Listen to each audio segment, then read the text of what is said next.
parou. Vamos para a questão 6. Tempestades solares são causadas por um fluxo intenso de partículas de alta energia ejetadas pelo Sol durante erupções solares. Esses jatos de partículas podem transportar bilhões de toneladas de gás eletrizado em altas velocidades, que podem trazer riscos de danos aos satélites em torno da Terra. Considere que em uma erupção solar em particular, um conjunto de partículas de massa total, MP igual a 5 kg, deslocando-se com velocidade de módulo Vp igual a 2 vezes 10 a quinta metros por segundo, choca-se com um satélite de massa ms igual a 95 kg, que se desloca com velocidade de módulo igual a Vs 4 vezes 10 ao cubo metros por segundo, na mesma direção e em sentido contrário ao das partículas. Se a massa de partícula adere ao satélite após a colisão, o módulo da velocidade final do conjunto será d. Pessoal, choque, colisão, a gente vai usar conservação do momento, da quantidade de movimento. Então, vamos entender essa situação primeiro.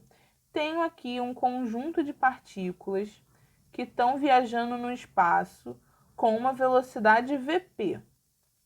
Aqui o conjunto que tem massa mp igual a 5 kg está viajando no espaço com essa velocidade. Esse conjunto vai se chocar com um satélite que tem uma velocidade na mesma direção e em sentido contrário. Então, a mesma direção está na horizontal, mas a velocidade está no sentido contrário, está para a direita e está à esquerda. Ele se movimenta com uma velocidade Vs e ele tem uma massa de 95 kg. Beleza, eles estão se movimentando, eles vão colidir. Aqui a questão diz que após a colisão, a massa de partícula adere ao satélite. Adere ao satélite? Vamos ver então, imaginar como isso ficaria. Eu tenho aqui o satélite, essa quantidade aqui de massa, ó, de partícula, ia ficar grudadinha.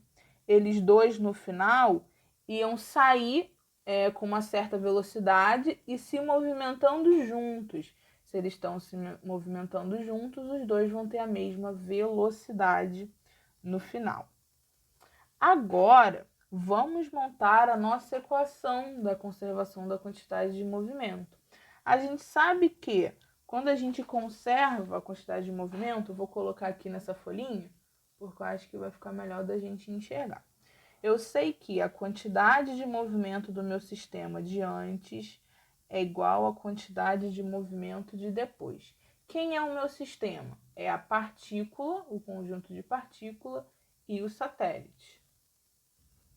Então, vamos lá. Quantidade de movimento de antes. Antes do quê? Antes da colisão. Eu sei, ó, que a quantidade de movimento de antes é a quantidade de movimento das partículas mais a quantidade de movimento do satélite, tudo de antes. E a quantidade de movimento de depois também é a quantidade de movimento das partículas, só que de depois, mais a quantidade de movimento do satélite de depois. A gente sabe que quantidade de movimento é massa vezes velocidade.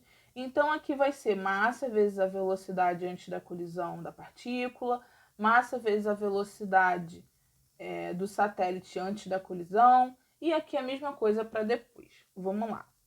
Vamos olhar para a partícula. A gente tem que ver a massa vezes a velocidade. Quem é a massa? mp. Vezes a velocidade. Quem é a velocidade? Vp. Lembrando, pessoal, que essa velocidade vai ser positiva. Por quê?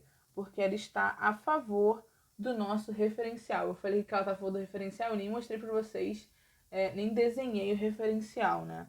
Eu sempre coloco, uma mania já minha, que o movimento ele vai ser positivo para a direita. Então, toda vez que a gente estiver lidando com uma situação que tenha quantidade de movimento, a gente precisa determinar um referencial, porque essa grandeza é uma grandeza vetorial. Então, o sentido e a direção vão importar. Então, aqui, como a velocidade está no mesmo sentido do nosso vetorial, ela vai ser positiva. Show! Agora, vamos olhar para a quantidade de movimento do satélite. Vai ser a massa do satélite, que é ms, vezes a velocidade do satélite, que é vs. Mas olha só, essa velocidade ela não está contrária ao meu referencial? Se ela está contrária ao meu referencial, ela vai ser negativa. Então, aqui vai ser menos vs. Show! E depois?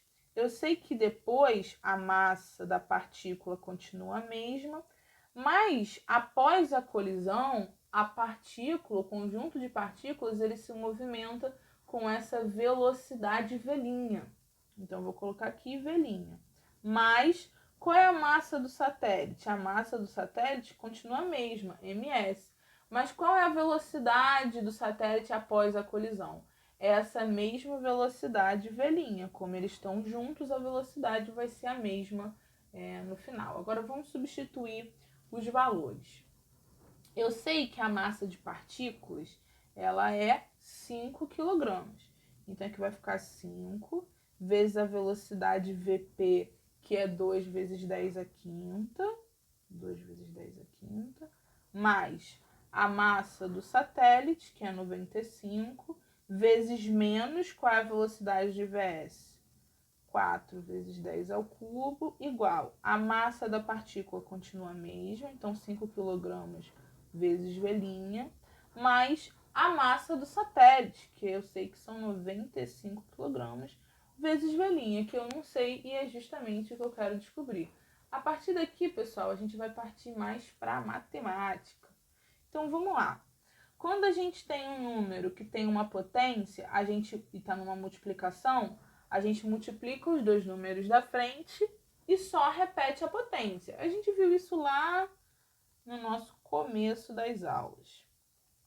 Mas a mesma coisa aqui, a gente só multiplica e repete a potência. 95 vezes 4 é 380. Só que aqui, como tem menos, nessa situação vai ser menos 380. Vezes 10 ao cubo, não posso esquecer. Beleza.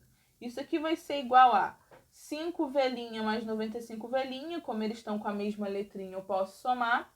Isso aqui vai ser igual a 100 velhinha. Aqui pode causar um pouquinho de confusão para vocês. Lembra que a gente comentou lá, sei lá, na nossa primeira aula, que quando a gente tem uma soma ou uma diferença entre dois números que têm potência, o que a gente tem que fazer? A gente primeiro tem que analisar se eles têm a mesma potência ou não. Se eles tiverem a mesma potência, eu posso fazer minha conta direto. Eu só somo ou subtraio os numerozinhos da frente e repito a potência. Mas, se eles têm potências diferentes, o que eu tenho que fazer? Ou eu vou transformar o 10 ao cubo em 10 à quinta, ou eu tenho que transformar esse 10 à quinta em 10 ao cubo. O que eu acho que vai ser mais interessante fazer aqui? Eu acho que vai ser mais fácil a gente transformar esse 380 em 10 ao cubo. Porque lembra que é só eu andar com a vírgula e o tanto de vezes que eu andei com a vírgula eu somo aqui no expoente. Então, se eu andar aqui 2 vezes com a vírgula, eu vou somar mais 2 aqui no expoente e vou ficar com 10 à quinta. Então, aqui eu vou ter 10 vezes 10 à quinta menos 3,8 vezes 10 à quinta. Pronto, agora meu problema está resolvido. Eu posso fazer minha continha aqui direto. Isso aqui vai ficar igual a 100 velhinha. Aí, como agora eu tenho potências iguais, eu posso só subtrair dos numerozinhos da frente e repetir a potência. 10 menos 3,8 vai ser 6,2 vezes 10 à quinta. Isso aqui igual a 100V. Velhinho. Esse velhinho está multiplicando, eu passo para lá dividindo, lembrando, né, que meu objetivo é descobrir quem é esse velhinho. Então, eu vou ter que velhinha vai ser igual a 6,2 vezes 10 à quinta, dividido por 100. Queridos, esse 100 é a mesma coisa que 10 ao quadrado. Então, eu tenho 6,2 vezes 10 à quinta, dividido por 10 ao quadrado. O que eu posso fazer aqui? Aqui eu tenho uma potência de 10, aqui eu tenho uma potência de 10. Como elas estão aqui numa divisão, é só eu diminuir. Diminuo essa potência, né, esse númerozinho 5, menos o 2.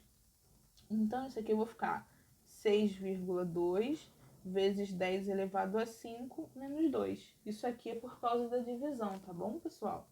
Então, eu sei que V' vai ser igual a 6,2 vezes 10 ao cubo. Show! Metros por segundo. Se eu for colocar esse número por extenso, eu vou ter 6,2 e vou andar 3 vezes com a vírgula. Vou ficar com 1, 2, 3.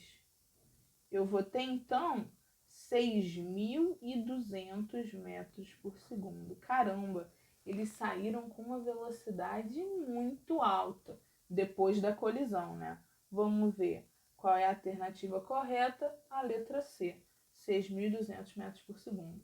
Eu sei, pessoal, que essa questão é um pouquinho trabalhosa, mas deem uma atenção a ela, tentem fazer sozinhos, tentem ver questões semelhantes. Eu passei para você algumas no livro, quando a gente aprendeu esse conteúdo. Vejam esse vídeo e tirem dúvida comigo, tá bom? Vamos agora para a próxima. Vamos lá. A figura mostra dois satélites artificiais A e B. Tem aqui o A, tem aqui o B, que estão em órbitas circulares de mesmo raio em torno da Terra. A massa do satélite A é maior que a massa do satélite B.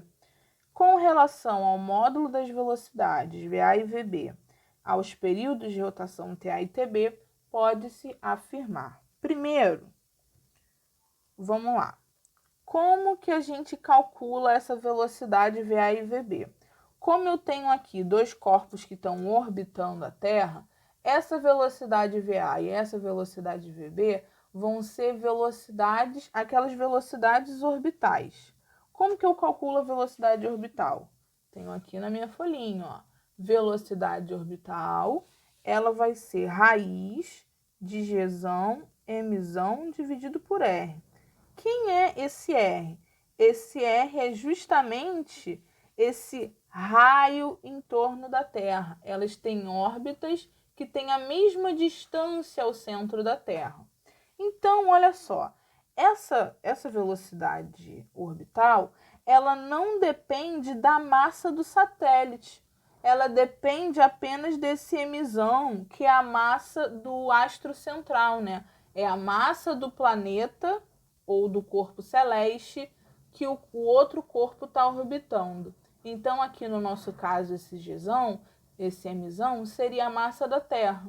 A massa da Terra é a mesma para as duas situações. O raio é a mesma para as duas situações, porque aqui diz, ó, órbitas circulares de mesmo raio em torno da Terra. Então, a velocidade do satélite A e a velocidade do satélite B é a mesma. Então, eu sei que VA é igual a VB, porque todos os componentes da equação são os mesmos. É a mesma massa para a Terra, é o mesmo raio da órbita, é o mesmo Gzão, né? Porque é uma constante. Agora, pensem comigo. Se eles têm a mesma velocidade, se eles rodam ao redor da Terra, orbitam ao redor da Terra, com a mesma velocidade, eles vão levar o mesmo tempo para dar uma volta ao redor da Terra, concordam comigo? O período é justamente isso, o tempo que um corpo leva para dar uma volta ao redor de algo, né? Para fazer uma volta. Aqui no nosso caso é o tempo que ele leva para dar uma volta ao redor da Terra. Se eles têm a mesma velocidade, eles vão levar o mesmo tempo para dar uma volta ao redor da Terra. Então, o período do satélite A e o período do satélite B também é o mesmo. Se a gente quiser comprovar isso com a nossa formulazinha do período, também dá. O período é 2π, raiz do raio ao cubo, dividido pela constante gravitacional e pela massa da Terra, né? A massa, como eu disse antes, é a Terra nessa nossa situação, porque esse mzão ele significa a massa do astro central, a massa do astro que o corpo está orbitando. Show! O corpo que eles estão orbitando é o mesmo, é a Terra. O raio da órbita deles é a mesma, o enunciado disse. Então, o período vai ser o mesmo. Todas essas letrinhas da nossa equação terão os mesmos valores. Então, a velocidade de A é igual à velocidade de B e o período de A é igual ao período de B. Que letrinha que me fala isso?